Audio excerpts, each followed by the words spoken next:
Tú eres ese hombre, le dice Natán a David, después de haberle puesto una historia en la que se ve la injusticia, el corazón duro, la falta de compasión de uno hacia otro. Y claro, cuando nos ponen una historia ajena, solemos ver bastante bien y identificamos quién obra mal, pero cuando se trata de nuestra vida parece que no vemos igual de bien.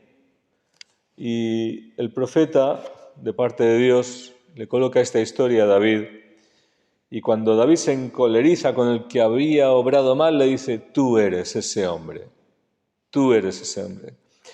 Qué ceguera tenemos los hombres, ¿verdad? Y qué difícil sanarla. En este caso David reaccionó bien. David se arrepintió al reconocer su pecado, como en la conversión de San Pablo, que se le cayeron aquellas escamas de los ojos, ¿verdad?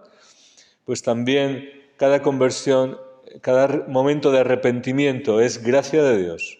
Y es un momento en que el hombre puede ver y reconocer su maldad, su error, su pecado, y ver las consecuencias terribles de ello y clamar misericordia al Señor. Es un momento de luz, de gracia, de vida. Pero qué difícil, nuevamente digo, qué difícil.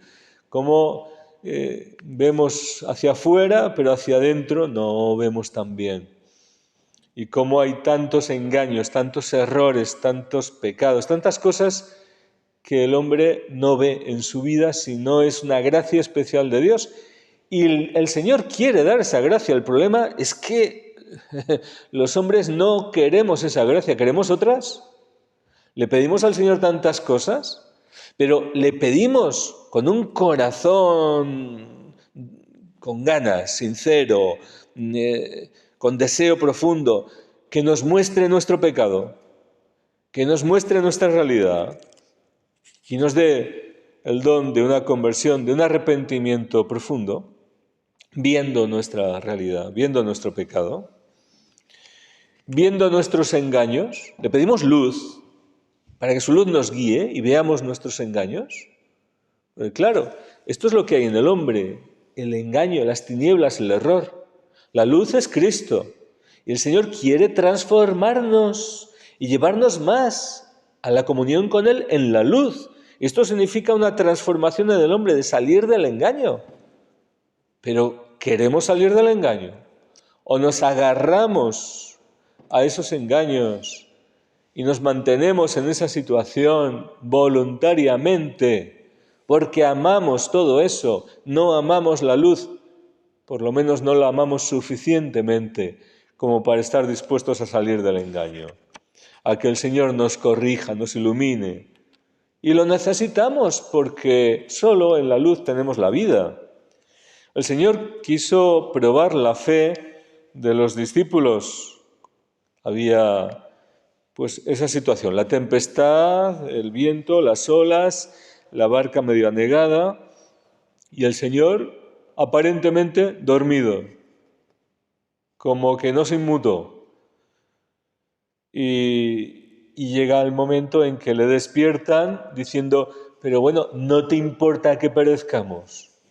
Es decir, haz algo, Señor, haz algo porque nosotros ya no sabemos qué hacer. Y el Señor sí hace.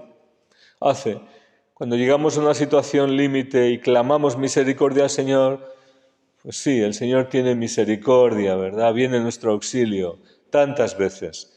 Pero es que el Señor está esperando que actuemos nosotros. Y Él les reprende. Lo primero que les dice es eso. Después de que increpase al viento y ordenase al mar que se enmudeciese, lo que les dice es: ¿por qué tenéis miedo? ¿Aún no tenéis fe? Es decir, yo esperaba otra cosa. Esperaba otra reacción de vosotros. Tendríais que haber actuado por la fe. No solo clamar a mí en vuestra angustia y ya está. Eso lo saben hacer los paganos, cuando están en una situación crítica y se acuerdan de Dios. Eso lo saben hacer los incrédulos. Dicen que cuando se cae un avión, ¿verdad?, cuando está cayéndose, no hay ningún ateo en el vuelo. Ahí todos se vuelven creyentes. Bueno, aunque sea un chiste, pero es verdad. El hombre en una situación límite se agarra a lo que sabe en el fondo que hay, que Dios existe. Pero el Señor de los cristianos espera otra cosa. Espera una madurez en el espíritu. Claro, esto tiene que ver con lo anterior. La vida del cristiano es tratar con lo viejo, con el hombre viejo. Hablábamos del engaño y del pecado antes. Tratar con lo viejo, es decir, purificación, ¿verdad? Y esto tenemos que hacerlo para poder crecer. Es decir, son dos movimientos, el de deshacer lo que nos estorba y el de edificar la vida nueva en el espíritu. En lo primero tenemos más responsabilidad porque tiene que ser un deseo y una obra constante de mortificación, de negación a nosotros mismos, a los deseos de la carne, para desear la vida nueva en el espíritu, que es obra del Espíritu Santo. Nosotros no la podemos alcanzar, pero sí desear y colaborar, orar, buscar. Y ahí practicar también los dones que Dios nos da, entre ellos el primero la fe. Pero claro, si seguimos en lo viejo, es decir, con miedo, porque eso es lo que tiene la carne, miedo, no vemos, estamos ciegos. La fe nos ilumina para ver otra realidad. Y el Señor quería que ellos actuasen por la fe en esa situación. ¿Y cómo? ¿Cómo podían actuar por la fe ante una situación así? Pues primero, no entrando en pánico, sino sabiendo que Dios interviene en todo para bien de aquellos que le aman. Y si el Señor está permitiendo una situación de amenaza, de riesgo, de dificultad, calma, el Señor tiene el control de la situación. Y ahora, ¿qué hacer? Buscar la voluntad de Dios. Señor, ¿qué quieres aquí? ¿Qué quieres? ¿Qué quieres con esto? ¿Y qué quieres que haga yo? ¿Cómo colaboro contigo en esta situación? ¿Qué quieres que haga yo? Y entre otras cosas, el Señor nos da autoridad, comparte nuestra autoridad también. Comparte su autoridad, quería decir, para que nosotros actuemos en su nombre. Y el Señor les dijo en otra ocasión, ¿pero hasta cuándo tendré que soportaros? Es decir, ¿cuánto tiempo tendré que seguir con vosotros sacándoos las castañas del fuego? Tendréis ya que saber. ¿No habéis visto cómo actúo? Actuad así también. Os he enviado. No habéis ido. Y os venís contentos porque los demonios se someten, porque se sanan los enfermos. Y ahora tenéis miedo. Pues sí, esto es lo humano, ¿verdad? Esto es lo que sale del corazón del hombre no renovado, pero el Señor quiere que actuemos de otra manera y que nuestra fe dé fruto, que oremos, que clamemos y que actuemos con fe en el nombre del Señor, sin miedo, y que usemos la autoridad incluso en el terreno espiritual, porque algunos de esos ataques que vivimos son obra de los enemigos espirituales, pero tenemos autoridad en Cristo sobre ellos. Un hombre, ni todos los hombres juntos pueden nada contra un demonio, nada, porque es más poderoso.